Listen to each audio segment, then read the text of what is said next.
నమస్కారం, నా పేరు బాలా. బీసీఎన్ న్యూస్ కి స్వాగతం. ముందుగా ముఖ్యాంశాలు. నెల్లూరు నగరంలోని పలు ప్రభుత్వ పాఠశాలలను సందర్శించిన మంత్రి నారాయణ. పొదలకూరు రోడ్డులోని ప్రభుత్వ బాలికల ఉన్నత పాఠశాలలను 5 కోట్లతో ఆధునీకరించనున్నట్లు ప్రకటన. మహిళలు ఆర్థిక శక్తిగా ఎదగాలన్న నారా భువనేశ్వరి. ఎన్టీఆర్ ట్రస్ట్ ద్వారా టైలరింగ్, బ్యూటీషియన్ ఇతర శిక్షణలు ఇస్తూ వారిని తీర్చిదిద్దుతున్నామని వెల్లడి. మార్కాపురం బస్సు ప్రమాద ఘటనలో ప్రభుత్వంపై బురద జల్లడమే లక్ష్యంగా వైసీపీ తప్పుడు ప్రచారం చేస్తుంది. రాయదుర్గం ఎమ్మెల్యే కాలవ శ్రీనివాసులు ఫైర్.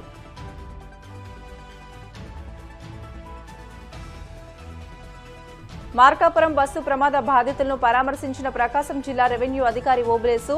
క్షతగాతులకు అందుతున్న వైద్య సేవలపై ఆరా. నెల్లూరు నగరంలోని ప్రభుత్వ పాఠశాలల అభివృద్ధిపై మంత్రి నారాయణ ప్రత్యేక దృష్టి సారించారు.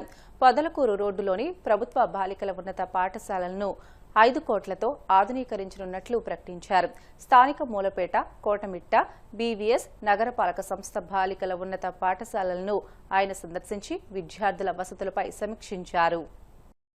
ఇది 7వ డివిజన్లో ఉంది. ఎంతో ప్రసిద్ధి చెందింది. ఇక్కడ చదువుకున్న వాళ్ళు ఎంతోమంది యాక్చువల్గా ఉన్నత స్థితిలో ఉన్నారు. ఈ స్కూల్కి నేను అనేక దఫాలు రావడం జరిగింది. 14-19లో వచ్చాను, మళ్ళీ ఈసారి కూడా రావడం జరిగింది. అయితే ఈ స్కూల్ని డెవలప్ చేయమని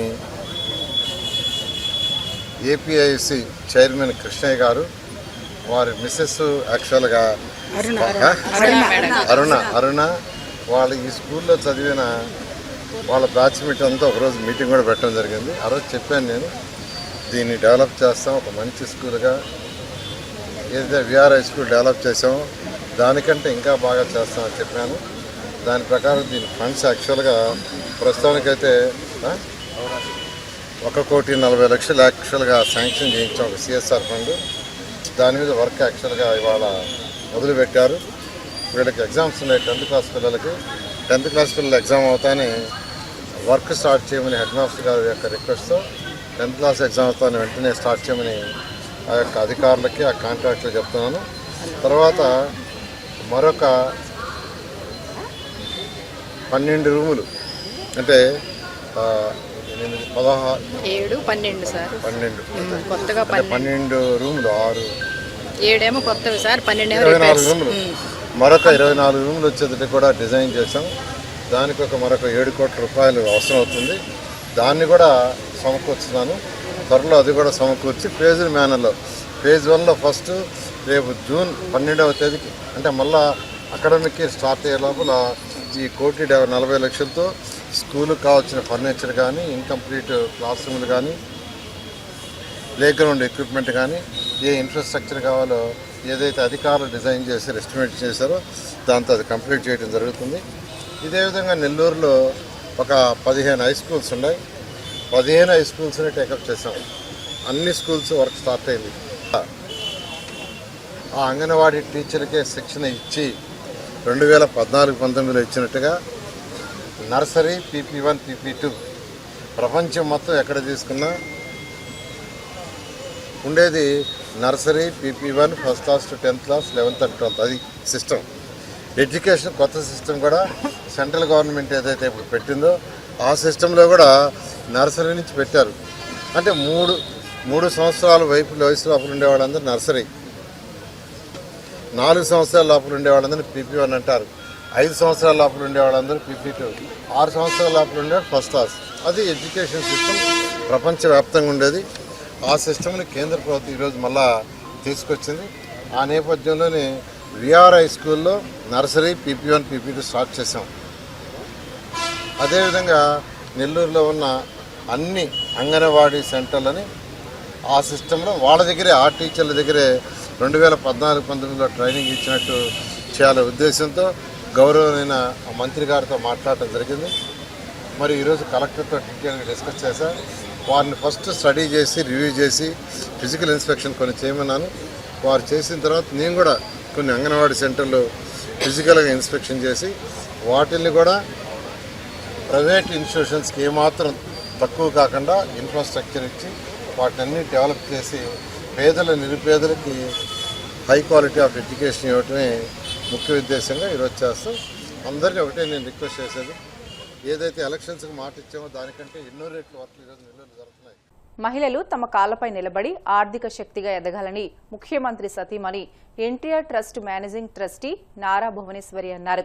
కుప్పం పర్యటనలో భాగంగా టీటీడీ కళ్యాణ మండపంలో 40 మంది మహిళలకు కుట్టు యంత్రాలు, 30 మందికి తోపుడు బండ్లు, పలువురికి వినికిడి యంత్రాలను అందించారు. ఈ సందర్భంగా ఆమె మాట్లాడుతూ ఎన్టీఆర్ ఆశయ సాధనలో ఎన్టీఆర్ ట్రస్టు ముందుంటుందని అన్నారు. ఎన్టీఆర్ స్ఫూర్తితో ముఖ్యమంత్రి చంద్రబాబు సహకారంతో ట్రస్టు సేవలను మరింత కొనసాగిస్తామని అన్నారు. మహిళలు ఆర్థికంగా ఎదిగేందుకు ట్రస్టు ద్వారా టైలరింగ్, బ్యూటీషియన్, ఇతర శిక్షణలు ఇస్తూ వారిని తీర్చిదిద్దుతామని అన్నారు. రాజకీయాలు పొజిషన్స్ వలన ఆయన రిటైర్ అయ్యి నన్ను మేనేజింగ్ ట్రస్టీగా ఆయన నన్ను ఆ సీట్ లో ఆయన కూర్చోపెట్టారు. ఈ ట్రస్ట్ ద్వారా హెల్త్ క్యాంప్స్ గాని, ఎడ్యుకేషన్ గాని, ప్రజలకి ఏది అవసరమో అవన్నీ అందజేయాలని ఈ ట్రస్ట్ చంద్రబాబు నాయుడు గారు ఆయన మొదలు పెట్టారు. ఆ స్ఫూర్తితోనే నేను గాని నా టీమ్ గాని మేము దాని ముందుకి తీసుకెళ్తున్నాం. అట్లానే బ్లడ్ బ్యాంక్స్ వస్తే 4 బ్లడ్ బ్యాంక్స్ ఉన్నాయి ప్రస్తుతానికి. అది హైదరాబాద్, వైజాగ్, రాజమండ్రి. ఏ కేసెస్ వచ్చినా కూడా ఎక్కడ మా సెంటర్ లేకపోయినా మా దగ్గరకు వచ్చిన కేసు మేము ఎమ్మటే ఎక్కడికి వెళ్లాలో మాలాంటి దాతలు కొంతమంది ఉన్నారు. వాళ్ళు కూడా మేమేమన్నా కేసులు ముందుకి పంపిస్తే వాళ్ళు మాతో పాటు చేయగలిపి ముందుకి తీసుకెళ్తున్నారు. అట్లానే విజయవాడలో కూడా తప్పకుండా థాలసీమియా సెంటర్స్ అనేది ఓపెన్ చేస్తాం. దాని తర్వాత అనంతపూర్ అనేది అనుకుంటున్నాం బ్లడ్ బ్యాంక్. దాంతో పాటు కూడా థాలసీమియా సెంటర్స్ తప్పకుండా మేము ఓపెన్ చేస్తాం. థాలసీమియా అనేది ఎస్పెషల్లీ ఆ పిల్లలు పడే బాధ అది చూడలేక మేము దాన్ని ముందుకు తీసుకెళ్తున్నాం. మొదటిసారి నేను థాలస్ తో బాధపడుతున్న పిల్లని నేను హైదరాబాద్ బ్లడ్ బ్యాంక్ లో మీటింగ్ కి వచ్చినప్పుడు ఒక అమ్మ ఒక బిడ్డని కూర్చుని వెయిట్ చేస్తాంది బ్లడ్ కోసం. ఆ పాపేమో అంత హెల్దీగా కనపడలేదు, చాలా వీక్ గా ఉండింది. ఎందుకమ్మా ఇక్కడ నువ్వు ఉన్నావు, ఏమైంది, బిడ్డకి ఏమైంది అని అడిగినప్పుడు తను ఆ థాలసీమియాతో బాధపడతాందని. మీకు నిజం చెప్పాలంటే అప్పుడు నాకు థాలసీమియా అంటే ఇది కూడా అర్థం నాకు తెలియదు. తర్వాత నేను మా సిఇఓ గారితో మాట్లాడి what is this thalassemia, thalassemia అంటే ఏంటి అనేది నేను తెలుసుకుని ఇది తప్పకుండా మనం పిల్లలకి అందుబాటులో ఉండాలి. మనం ఫ్రీగా బ్లడ్ ట్రాన్స్ఫ్యూషన్, బ్లడ్ బ్యాంక్ ఉండే గనక బ్లడ్ ట్రాన్స్ఫ్యూషన్ అనేది ఈ పిల్లలకి తప్పకుండా జరగాలని దాంతో ఈ థాలసీమియా సెంటర్స్ అనేది మేము ఓపెన్ చేశాము. ఇప్పుడు వరకు 237 మంది పిల్లలకి మేము సహాయం ఇస్తున్నాము. అక్కడతో ఆగదు. మా ట్రస్ట్ ఏది చేపట్టినా కూడా ఆ సంతృప్తి అనేది నాకు ఉండదు, మా ట్రస్ట్ టీమ్ కి అక్కడతో ఆగదు. ఇంకా ఏదో చెయ్యాలనే ఆలోచనతోనే మా ట్రస్ట్ ఎప్పుడు పనిచేస్తుంది. మార్కాపురం బస్సు ప్రమాదాన్ని రాజకీయాలకు వాడుకుంటూ వైసీపీ పచ్చ మీడియా విష ప్రచారం చేస్తున్నాయని రాయదుర్గం ఎమ్మెల్యే కాలవ శ్రీనివాసులు ధ్వజమెత్తారు. సమాచారం అందుకున్న 10 నిమిషాల్లో ఘటనా స్థలానికి మొదటి అంబులెన్స్ చేరుకుందని అన్నారు. 24 నిమిషాల్లో 2వ అంబులెన్స్, 29 నిమిషాల్లో 3వ అంబులెన్స్ చేరుకున్నాయని స్పష్టం చేశారు. బాధితులకు అండగా ఉండాల్సింది పోయి అంబులెన్సులు రాలేదు, వైద్యం అందలేదంటూ ప్రభుత్వంపై బురద జల్లడమే లక్ష్యంగా వైసీపీ సోషల్ మీడియా విభాగం తప్పుడు ప్రచారం చేస్తుందని దుయ్యబట్టారు. అందరికీ నమస్కారాలు.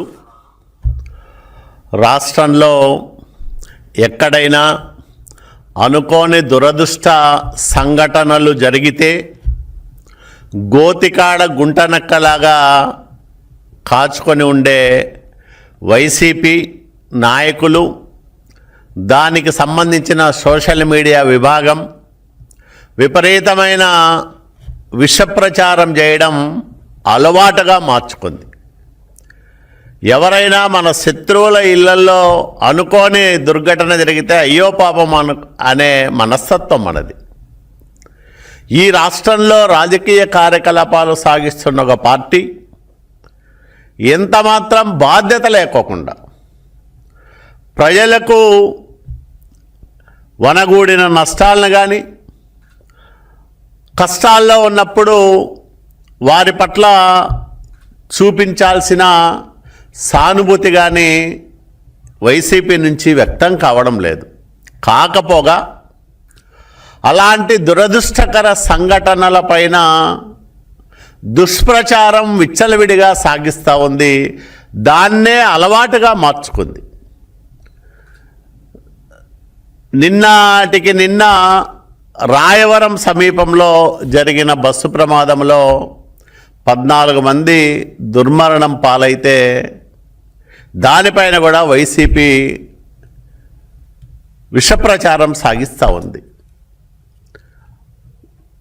అంబులెన్సులు సక్రమంగా పనిచేయడం లేదని, సకాలంలో రావడం లేదని, క్షతగాత్రులకు సరైన వైద్యము అందడం లేదని విపరీతంగా ట్రోల్స్ చేస్తూ ఉన్నారు. సోషల్ మీడియాలోనూ వాళ్ళ సొంత మీడియాలోనూ ప్రచారం చేస్తూ ఉన్నారు. వాస్తవంగా ఆ వివరాలు మనం చూస్తే కాల్ డేటా ఆధారంగా ఈ వాస్తవాలను మనం విశ్లేషిస్తే సంఘటనకు సంబంధించి తొలి కాలు తెల్లవారుజామున 5:59 వచ్చింది. రెండో కాలు 6:01 వచ్చింది. తదుపరి కాల్స్ 6:06 తర్వాత మరో ఫోన్ కాల్ రావడం జరిగింది. అంబులెన్స్ స్పందన సమయం అత్యంత వేగంగా అంబులెన్స్లు ప్రమాద స్థలానికి చేరుకున్నాయి. మొదటి అంబులెన్సు సమాచారం అందిన 10 నిమిషాల్లోనే ప్రమాద స్థలానికి చేరుకుంది. ఆ మొదటి అంబులెన్సు తర్వాత రెండో అంబులెన్సు 24 నిమిషాల్లో చేరుకుంది. మూడో అంబులెన్సు 29 నిమిషాల్లో చేరుకుంది. తొలి అంబులెన్స్లో 10 మందికి చికిత్స అందిస్తే, రెండో అంబులెన్స్లో 6గురికి చికిత్స అందిస్తే, మూడో అంబులెన్స్లో 8 మందికి చికిత్స అందించడం జరిగింది. 24 మంది క్షతగాత్రులకు వైద్యం అందించి మార్కాపురం జిల్లా ఆసుపత్రికి తరలించిన విషయాన్ని మరుగున పరుస్తూ అంబులెన్స్లపైన దుష్ప్రచారం సాగిస్తుంది వైసీపీ. ఇది మీకు తగునా అని నేను అడుగుతా ఉన్నా. వాస్తవాలకు భిన్నంగా సత్య దూరమైన ఆరోపణలు చేయడం ద్వారా మీకు వచ్చే లబ్ధి ఏంటో మాకైతే అర్థం కావడం లేదు. సకాలంలో అంబులెన్సులు స్పందించి వారికి ప్రాథమిక చికిత్స అందించి సమీపంలో ఉండే వైద్యశాలలకు తరలించే ఏర్పాట్లు జరుగుతూ ఉన్నా, వేగంగా స్పందిస్తూ ఉన్నా, దీనిపైన సత్యదూరమైన మాటలతో పొంతలనేని విషయాలను చేర్చి దుష్ప్రచారం సాగించడంలో వైసీపీకి వస్తున్న లాభం ఏమిటని నేను అడుగుతా ఉన్నాను. బ్రిటన్లో షార్ట్ బ్రేక్ తీసుకుందాం. Stay with us.